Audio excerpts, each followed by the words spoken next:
आज हम लोग भारतीय संविधान के बारे में जानेंगे। भारतीय संविधान का विकास कहाँ से शुरू हुआ, कैसे शुरू हुआ और भारतीय संविधान कैसे बना और भारतीय संविधान पर किन किन देशों का प्रभाव रहा, इन सारी बातों का आज चर्चा विस्तार से करेंगे। जैसा कि हम लोग जानते हैं, पलासी का युद्ध 1757 ईस्वी में सिराज उद दौला और अंग्रेज के बीच में बंगाल में हुआ था। सिराज उद दौला और अंग्रेज के बीच में बंगाल में हुआ था पलासी का युद्ध। कौन सा युद्ध हुआ था? पलासी का युद्ध हुआ था।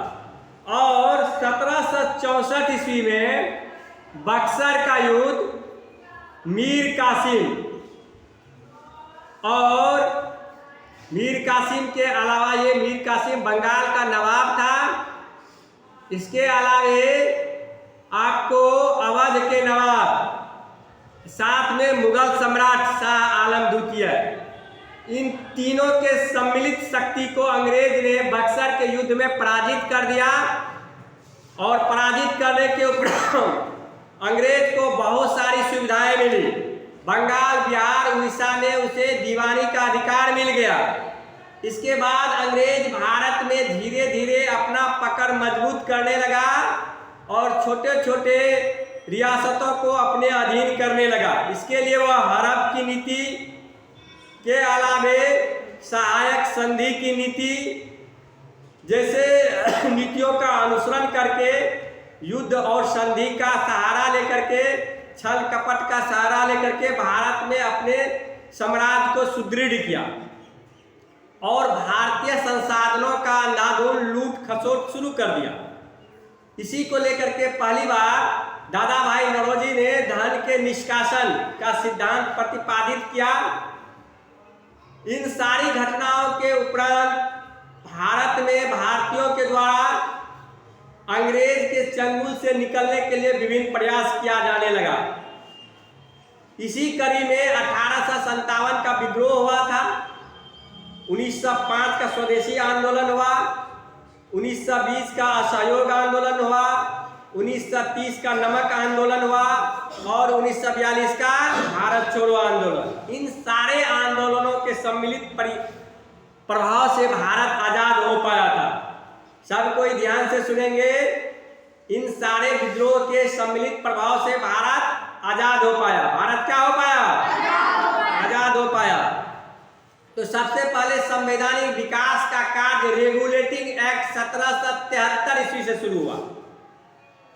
उसके बाद 1784 ईस्वी में पिट्स इंडिया एक्ट आया और इसमें थोड़ा बहुत संशोधन के लिए 1786 ईस्वी में भी एक एक्ट आया था।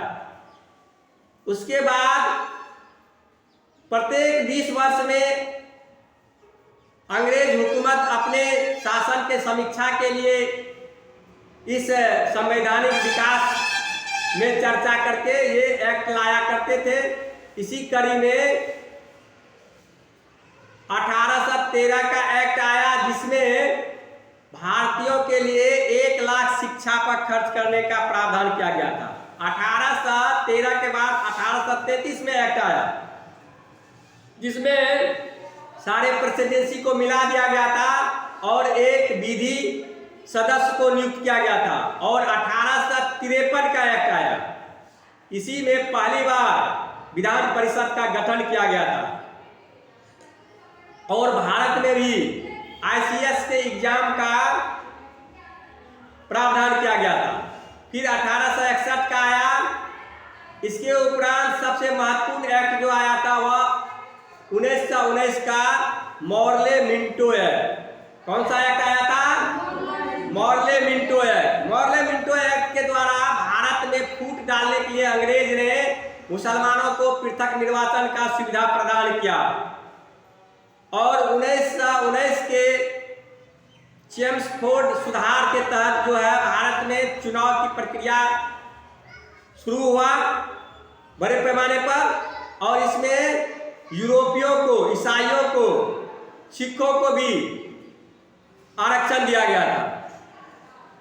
इसी के आरक्षण के उपरांत अंबेडकर साहब जो है उन्होंने भी दलितों के आरक्षण के लिए प्रयास किया, जिसके वजह से पूना पैक्ट आया था, सांप्रदायिक पंचायत आया, जिस पर असहमति के कारण गांधी जी के बाद पूना पैक्ट आया। इस तरह से फिर बेवेल योजना, शिमला समझौता, कैबिनेट मिशन के द्वारा भारतीय संविधान सभा का गठन हुआ। कैबिनेट मिशन के द्वारा भारतीय संविधान सभा का पहला अस्थायी अध्यक्ष कौन थे? सच्चिदानंद सिन्हा थे। कौन थे? 9 दिसंबर 1946 ईस्वी में कैबिनेट मिशन का गठन हुआ था। इसी मिशन के तहत भारतीय संविधान सभा का गठन हुआ और 11 दिसंबर 1946 ईस्वी को डॉक्टर राजेंद्र प्रसाद अस्थायी अध्यक्ष निर्वाचित हुए भारतीय संविधान सभा का।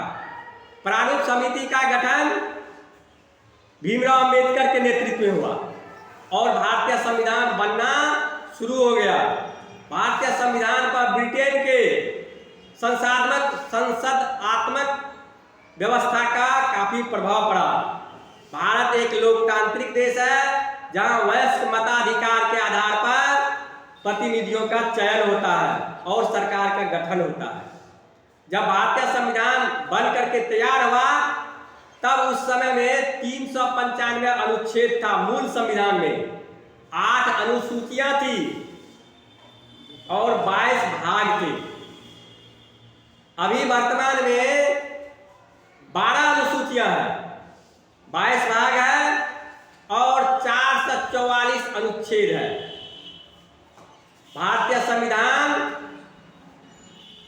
के पहले भाग में अनुच्छेद 1 से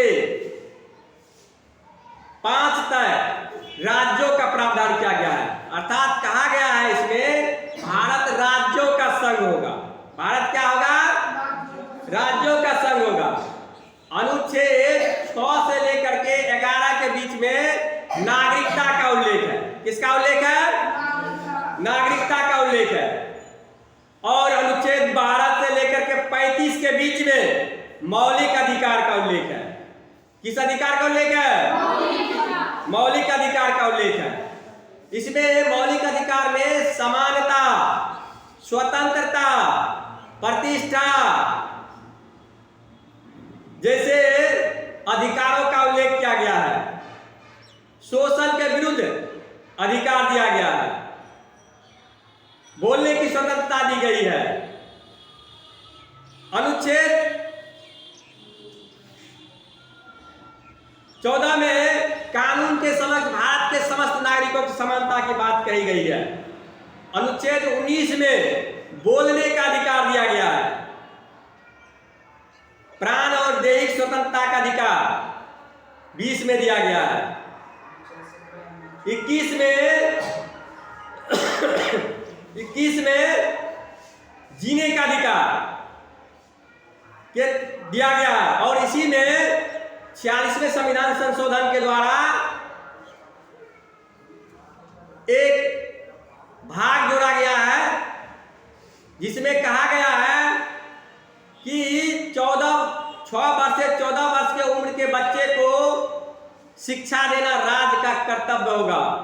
मौलिक अधिकार घोषित कर दिया गया है। 6 से 14 वर्ष के बच्चों को शिक्षा देना।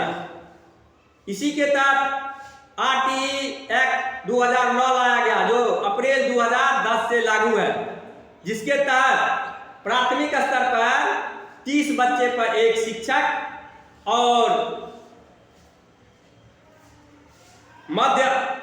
माध्यमिक स्तर पर 40 बच्चे पर एक शिक्षक का प्रावधान किया गया और 3 किलोमीटर के अंतर्गत हाई स्कूल का होना अनिवार्य है, ऐसा प्रावधान किया गया है। सभी को शिक्षा मिले, इसको सुनिश्चित किया गया। तो भारतीय संविधान में उपाधियों का अंत अनुच्छेद 18 में कर दिया गया है और अस्पृश्यता का अंत अनुच्छेद 17 में किया गया है। अनुच्छेद 32 में अगर किसी का मौलिक अधिकार का हनन होता है तब वह हाई कोर्ट और सुप्रीम कोर्ट जा सकता है। संविधान का संरक्षक हाई कोर्ट और सुप्रीम कोर्ट को माना जाता है। तो इस तरह से अनुच्छेद 36 से 51 के बीच में राज्य के नीति निर्देशक तत्व का उल्लेख किया गया है।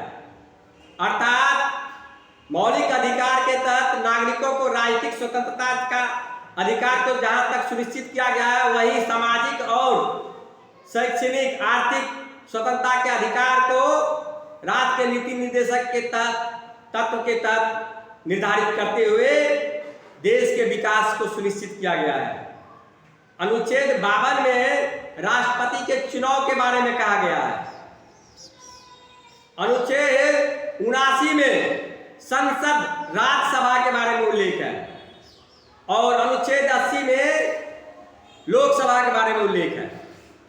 अनुच्छेद 85-86 में संसद सत्र के सत्रावसान की बात कही गई है और अनुच्छेद 93 में लोकसभा के अध्यक्ष की बात कही गई है और अनुच्छेद 124 में हाई कोर्ट की बात, सुप्रीम कोर्ट की बात कही गई है। इस तरह से हम लोग देखते हैं विभिन्न अनुच्छेदों के माध्यम से भारतीय शासन व्यवस्था का उल्लेख किया गया है, जिसके आधार पर भारत का शासन चलता है। भारत एक लोकतांत्रिक देश है जहां पर सभी नागरिकों को वोट देने का अधिकार है, निर्वाचित होने के लिए चुनाव लड़ने का अधिकार है और सभी नागरिक समान है। इन्हीं सारी बातों का उल्लेख हमारे संविधान में किया गया है। तो भारतीय संविधान का ऐतिहासिक परिप्रेक्ष्य देख लिए। इसके बाद देखते हैं क्या हुआ। 1885 ईस्वी में भारतीय राष्ट्रीय कांग्रेस के गठन के बाद आने वाले कुछ वर्षों में भी भारतीय राष्ट्रीय कांग्रेस और देश के कई अन्य संगठन संवैधानिक सुधार और कानून बनाने वाली संस्थाओं में भारतीय का अधिक से अधिक शामिल करने की मांग करने लगा। 1885 ईस्वी में भारतीय राष्ट्रीय कांग्रेस का स्थापना बंबई में हुआ था और बंबई में इसका कांग्रेस का स्थापना के बाद भारतीय राष्ट्रीय कांग्रेस के अलावा अन्य संस्थाओं ने संवैधानिक सुधार में भारतीयों को अधिक से अधिक भागीदारी देने की अंग्रेज से मांग की। 1920 में भारतीय राष्ट्रीय कांग्रेस ने भारत के लोगों द्वारा अपना संविधान खुद बनाने की स्पष्ट मांग रखी थी। भारतीयों के द्वारा 1920 में अपना संविधान बनाने का स्पष्ट मांग रखा गया था। 1928 में मोतीलाल नेहरू और कांग्रेस के 8 अन्य नेताओं ने भारत के संविधान के एक नई रूपरेखा गठन किया था। नेहरू समिति का जब गठन हुआ था उसके तहत भारत में संविधान सभा का प्रारूप का शुरुआत हुआ था। 1931 में कराची में हुए भारतीय राष्ट्रीय कांग्रेस के अधिवेशन में भारतीय संविधान की रूपरेखा से संबंधित प्रस्ताव पेश किया गया। कराची अधिवेशन में 1931 ईस्वी में। लेकिन कौन सा अधिवेशन में भारतीय राष्ट्रीय कांग्रेस के अधिवेशन में जो है भारतीय संविधान का रूपरेखा रखा गया था, प्रस्तुत किया गया था। कराची अधिवेशन में। किस अधिवेशन में? जोर से बोलेंगे, किस अधिवेशन में? कराची अधिवेशन में। इन कराची अधिवेशन और नेहरू रिपोर्ट, इन दोनों का भारतीय राष्ट्रीय संविधान के निर्माण में महत्वपूर्ण योगदान रहा था। अब इस दोनों प्रस्तावों में कुछ बुनियादी मूल्यों का समावेश किया गया, जैसे सार्वभौमिक वयस्क मताधिकार, स्वतंत्रता समानता का अधिकार, संसदीय एवं उत्तरदायी सरकार एवं अल्पसंख्यक के अधिकार की रक्षा। इन सारे बातों का उल्लेख इन दोनों ही प्रस्ताव में किया गया था। 1934 में एक स्वतंत्र संविधान सभा की मांग की गई थी, जो द्वितीय विश्व युद्ध के दौरान और भी तेज हो गया। 1934 में स्वतंत्र भारतीय संविधान सभा का मांग जो रखा गया था वह भारत छोड़ो द्वितीय विश्व युद्ध के दौरान और भी तेज हो गया। अंततः दिसंबर 1946 से संविधान सभा का गठन हुआ। अंतरिम अध्यक्ष जो है सच्चिदानंद सिंह थे और डॉक्टर राजेंद्र प्रसाद अस्थायी अध्यक्ष निर्वाचित हुए 3 साल। भारतीय संविधान के कुछ बुनियादी मूल्य इस प्रकार है। किसी भी देश में संविधान के उन मूल्यों को बुनियादी मूल्य कहा जाता है जो उस देश के समाज के आदर्श रहे हो और लोगों के जीवन को खुशहाल बनाने में सहायक रहे हो। भारत के संविधान के निर्माण के समय भी ऐसे आदर्श को संविधान के मूल्यों के रूप में पहचाना गया, जिन आदर्शों को भारत के लोगों ने सदियों से अपनाया था। ये आदर्श और विश्वास आज़ादी के आंदोलन के दौरान भी भारत के लोगों के संघर्ष का केंद्र बिंदु रहा था। इन मूल्यों में लोकतंत्र, जो भारत के संविधान का मूल्य में है, उसमें लोकतंत्र, स्वतंत्रता, समानता, न्याय एवं धर्मनिरपेक्षता प्रमुख मूल्य है। इन मूल्यों का महत्व इन तथ्य से पता चलता है कि इन्हें सबसे पहले संविधान सभा द्वारा स्वीकार किए जाने वाले संविधान के उद्देश्यों में शामिल किया गया था एवं उसे संविधान की उद्देशिका में लिखा गया। उसके बाद लोकतंत्र जो है, भारत में आजादी के दौरान एक आम सहमति बन चुकी थी कि भारतीय शासन व्यवस्था लोकतांत्रिक मूल्यों पर आधारित होना चाहिए। उसके बाद स्वतंत्रता के रूप में हम लोग देख लिए उसकी समानता, सामाजिक न्याय और अवसर की समानता। ये सारे बात हमारे संविधान की प्रमुख विशेषता है। इसी संविधान के आधार पर हमारे देश का शासन व्यवस्था चलता है। तो आज हम लोग संविधान के बारे में पढ़ें। चलिए अब आप लोग कुछ प्रश्न लिखिए जिसके जवाब आपको अभी लिख करके दिखाने हैं। देखिए, भारतीय संविधान सभा का गठन